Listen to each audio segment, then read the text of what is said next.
환자들 사이에 잘못된 정보가 흐르면 답답한데요. 비타민 D가 요즘 좀 눈에 띄어서 일단 한번 가볍게 용량만 오늘 정리하고 넘어가도록 하겠습니다.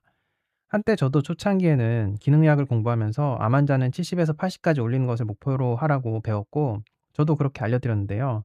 하지만 최근 연구를 통해서 오히려 너무 높으면 안 좋다는 게 밝혀졌고, 결론적으로 비타민 D는 20에서 50 나노그램 퍼 밀리리터 정도를 유지하시면 됩니다. 50 이상은 오히려 해가 될 수 있으니까 주의하셔야 돼요. 왜 그런가 하면 이 논란의 시작이 사실 마이클 홀릭이라는 사람으로부터 시작되었는데요. 이름 자체가 홀릭인데 한마디로 비타민 D 홀릭이었어요. 그런데 왜 홀릭이 되었냐 하면은 이 사람이 사실 비타민 D 검사 기관에서 컨설턴트로 일하던 사람인데, 나중에는 비타민 D 제품을 판매하는 여러 회사들로부터 거액의 후원을 받으면서 연구까지 하게 된 거죠.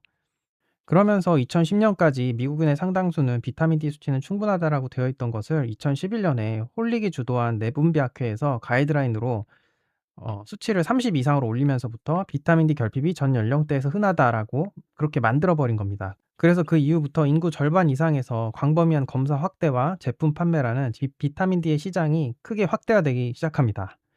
비타민 D 시장은 아무튼 이 홀릭이라는 사람이 불을 지펴서 커진 것이 맞습니다.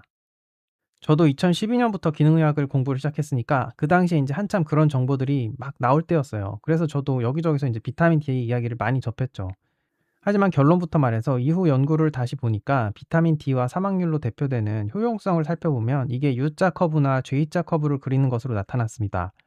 즉 어느 시점부터는 너무 수치가 높아지면 문제가 된다는 거고, 연구마다 조금씩 차이가 있지만 대략적으로 50 나노그램 퍼 밀리리터 주변을 기점으로 변한다고 보시면 됩니다. 이 연구는 단일 연구 규모로 가장 컸던 덴마크 연구인데, 25만 명 정도의 데이터를 놓고 보니까 혈청 비타민 D 수치와 사망률 사이의 상관관계가 이런 식으로 J자 커브를 그리더라라고 이야기하고 있습니다. 그래프를 보시면 비타민 D 수치와 사망률이 훌륭하게 감소하다가 어느 순간 오히려 상승을 하기 시작하는데요. 여기 나오는 70 나노몰 퍼 밀리리터가 대략 우리가 혈액 검사를 하는 나노그램 기준으로 비타민 D 수치 30 정도에 해당합니다. 그런 이 그래프대로라면 30 이상부터는 오히려 비타민 D 복용이 이득이 아니라 해가 될 수도 있다라고 볼 수 있는 거죠. 그리고 이 연구는 미국 정부 데이터고요. 15,000명을 대상으로 한 연구입니다. 역시나 U자형 커브를 보이고 있고, 비슷하게 70 나노몰 퍼 밀리리터 정도부터 상승하는데, 특히나 이제 120 나노몰부터는 크게 급격하게 사망률이 상승하는 걸 볼 수 있습니다. 이게 대략 우리나라에서 하는 혈액 검사상 비타민 D 수치 50 정도에 해당합니다. 그래서 50 이상부터는 오히려 안 좋을 수 있다는 거죠.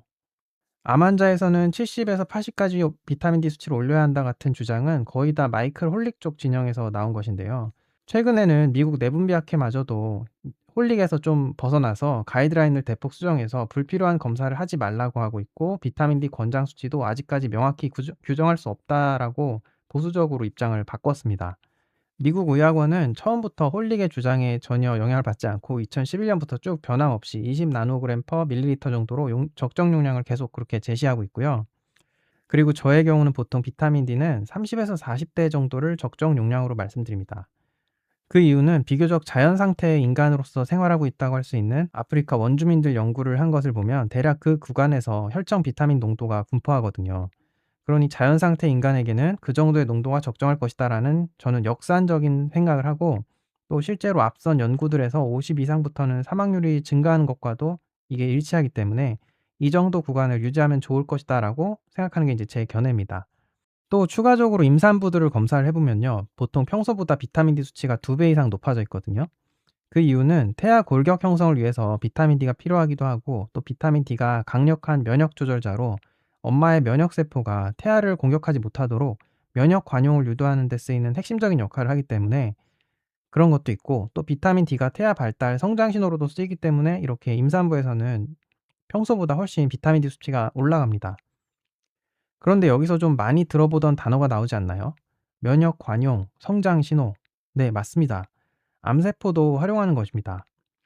암은 기본적으로 세포가 배아 단계로 역분화한 것이기 때문에 임신했을 때 태아와 공유하는 특성이 있습니다. 그러니 결론적으로 암세포도 비타민 D를 이용해서 면역세포가 자신을 공격하지 못하도록 면역 회피를 합니다. 보통 T레그라고 하는 면역 억제 기전을 억제하려고 오프라벨 약물도 드시고 막 그러는데요. 비타민 D가 이 T레그를 활성을 높여서 면역 억제를 한단 말이에요. 그래서 이게 자가 면역 질환 환자들한테 비타민 D 고용량 요법을 하는 그런 치료도 있어요, 실제로.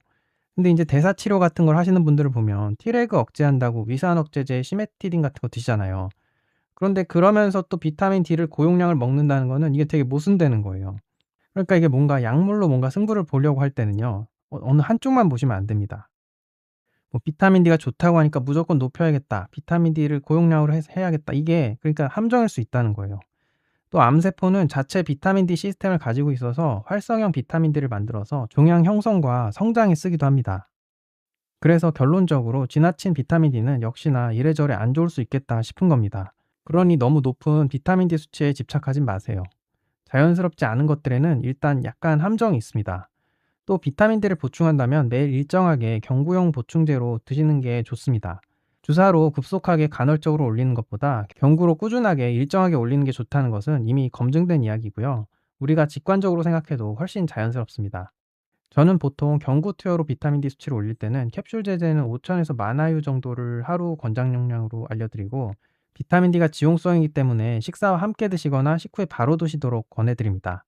그리고 액상 제품은 조금 더 흡수율이 높기 때문에 2,000에서 5,000IU로 권해드리고요. 이렇게 드시면 보통 금방 수치가 오른답니다. 그리고 적당히 수치가 한 30-40대 정도 오면요, 보충제를 중단하거나 용량이나 간격을 줄이는 거죠. 아무튼 너무 그 이상으로 높은 비타민 D 수치에 집착하진 말자. 특히나 암 환자분이라면요. 현대인들이 과거에 비해 햇빛을 너무 안 보고 살기에 마이크로올릭 덕분에 비타민 D가 관심을 받게 된 건 사실 좋은 일입니다. 하지만 이게 약간 과했을 수 있다, 그런 거죠. 그래서 항상 모든 문제를 바라볼 때요, 창조자의 시선으로 바라보시면 좀 도움이 될 때가 있습니다. 내가 인간을 만든 창조자라면 어떤 식으로 만들었을까? 여러분이 창조자라면 인간에게 비타민 D는 어떻게, 얼마만큼 필요하게 만들었을 것 같으신가요? 네. 그런 부분을 고려해서 한번 비타민 D 관리를 해 보시면 좋을 것 같습니다. 어쨌든 너무 무리하게 비타민 D를 높이는 거는 좋지 않다. 그리고 예전처럼 높은 범위를 권장하는 것은 오래된 전략이고 잘못된 기능의학적 접근이었고, 이거를 어떤 이해관계가 얽힌 사람이 처음으로 주장을 했다. 그런 부분들을 알고 계시고요. 예. 어디서 또 그런 얘기를 누가 많이 하더라도 너무 혹하지 마시고 중심을 지키고 한번 살펴보시면 좋겠습니다.